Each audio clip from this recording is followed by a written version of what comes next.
Un cordial saludo, anhelando y deseando que este estudio que emprendimos en esta pandemia no solo haya sido para pasar un rato, sino que realmente nos haya confrontado, ¿sí?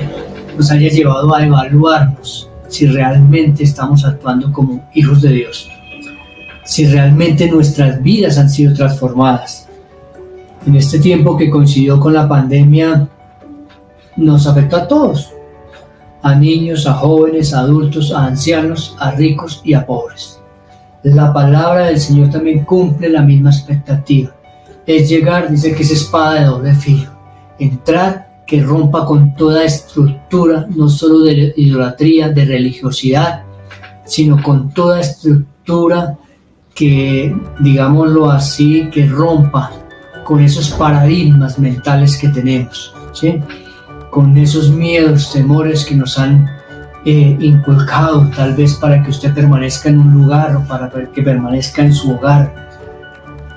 Anhelo y deseo también que nos haya cambiado como esposos, como padres, ¿sí? No solo en la congregación, sino que realmente usted a esas alturas de la vida pueda entender cuando un sufrimiento viene de parte de Dios, cuando un sufrimiento viene como consecuencia de mi pecado y cuando estoy sufriendo por mi negligencia, cuando estoy permitiendo que me maltraten, que me insulten, tanto física como moral y aún espiritualmente. Ese es el anhelo y el deseo. Vamos a continuar con nuestro estudio de la primera carta de Pedro, capítulo 4, versículos 5 y 6. Hoy voy a leerlo de la Biblia, traducción del Nuevo Mundo. Es la palabra del Señor. Pero estas personas le rendirán cuenta al que está listo para juzgar a los vivos y a los muertos.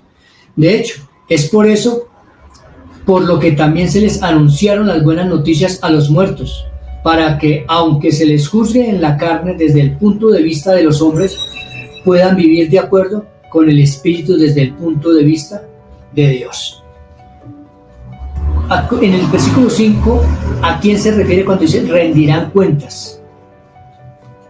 Aquí usted se está refiriendo a una palabra que muchas veces ustedes y yo pronunciamos y a veces con desprecio, a los impíos, ¿sí? Pero hagamos un relato. ¿A quiénes se les llamaba impíos en aquella época? Los judíos llamaban impíos a todos los que no aceptaban estar en el judaísmo, ¿cierto? Durante un tiempo Roma consideró a los cristianos que hacían de la misma parte de los judíos, pero finalmente los judíos se distanciaron y dijeron no, esos no son cristianos, entonces no son de la misma. Al grupo cristiano lo empezaron a ver como una secta y tanto los judíos y los saduceos los atacaban. Y viene el ataque del emperador romano, porque en esa época solo se respetaba al judaísmo, lo demás era considerado una secta y que atentaba en contra de la vida del emperador. Por eso empiezan las persecuciones. A eso se les consideraba impíos hoy en día. Nosotros muchas veces nos referimos como impíos a todo el que vemos en la calle y muchas veces a nuestros familiares. Pero quiero ponerlo en contexto que un impío, ¿sí?, es aquel que no tiene al Señor Jesucristo como su Señor y su Salvador, es decir, aquel que no es hijo de Dios. ¿Quiénes serían considerados los impíos?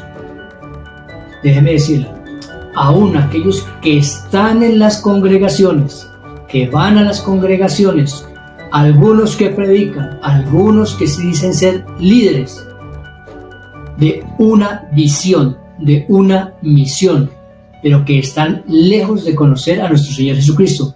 E inclusive puede que usted haya hecho una oración, ¿sí?, porque lo invitaron, porque le gastaron el transporte, porque le dan almuerzo, porque iba a ver qué le daban en la congregación o a ver qué beneficio, porque está interesado en una muchacha de la congregación, en un joven de la congregación, o lleva años soltero y quiere buscar a alguien y entonces se metió a la iglesia para buscar compañía o para buscar a quien robar o con quien hacer negocios, y pasó al frente y hizo una oración de fe, pero su vida no ha cambiado en nada. Esos podríamos llamarlos impíos en esta vida.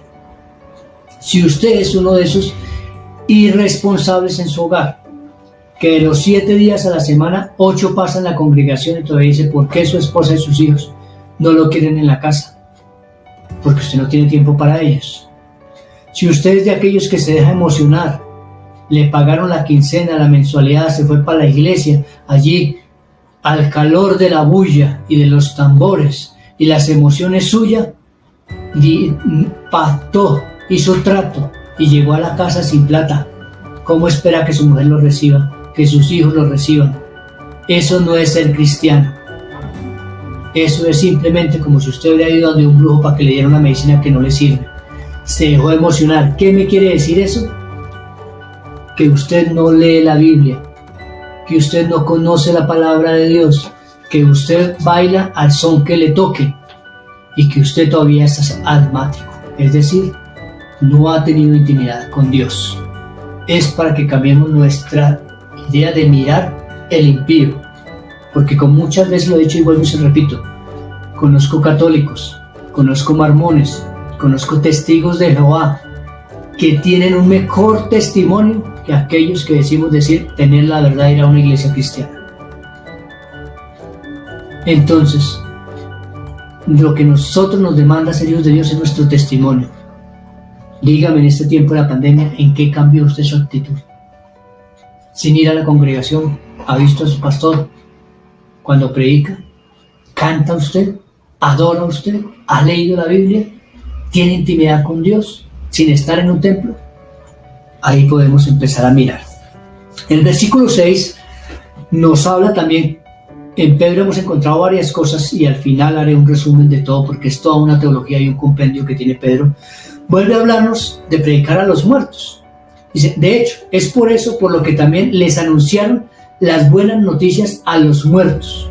Ya en el capítulo 3, versículos 18 al 20 lo habíamos tratado, pero ya hablamos de los espíritus muertos. Aquí, ¿de qué muertos se está hablando?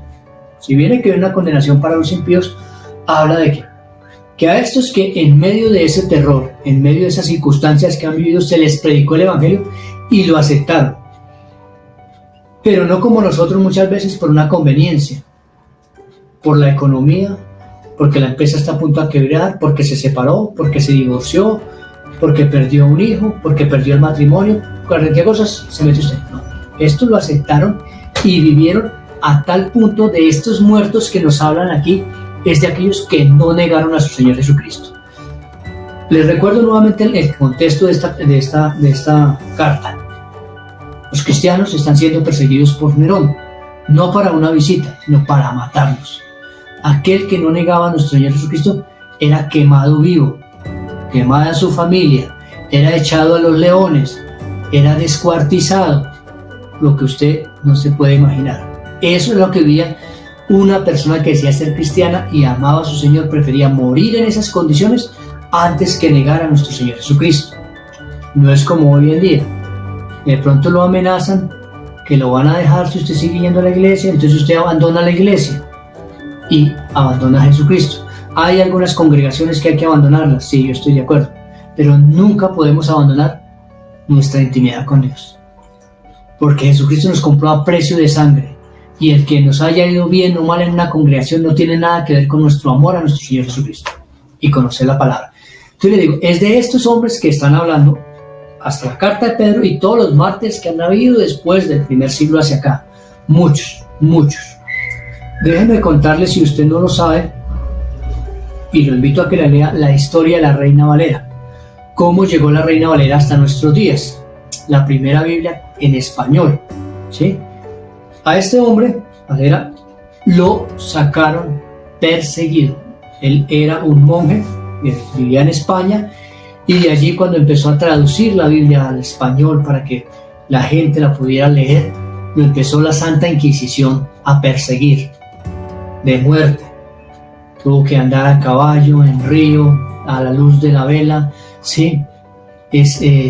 Exiliado lejos de su familia y todo, y finalmente murió, pero fue perseguido a muerte. Después de muerto, la Santa Inquisición, los padres de la iglesia, que se llaman, exhumaron lo que hoy conocemos como exhumación de cadáver. Sacaron su cadáver, lo desmembraron y lo expandieron porque no era digno, porque era un hereje. ¿Y por qué lo mataron? ¿Y por qué era un hereje? ¿Y por qué era un perseguido? ¿Y por qué decían que para él las puertas del cielo no estaban abiertas? Porque su mayor anhelo era que nosotros de habla España habla española pudiéramos tener una Biblia en nuestro lenguaje. Es decir, a muchos de estos hombres los persiguieron para que no tradujeran la Biblia al español. Las ironías de la vida. Hoy a nosotros nos persiguen para que leamos una Biblia que está al alcance de nosotros. Entonces es a estos hombres que nunca negaron a su Señor Jesucristo, que lo amaban, de los que se está refiriendo, que antes conocieron el Evangelio y nunca lo creen, y nunca negaron a nuestro Señor Jesucristo. De estos muertos es que nos está hablando ahí. Así hemos terminado una vez más una parte de nuestra segunda sección de la primera carta de Pedro, capítulo 4. Anhelando y deseando que tengan un excelente día. Bendiciones.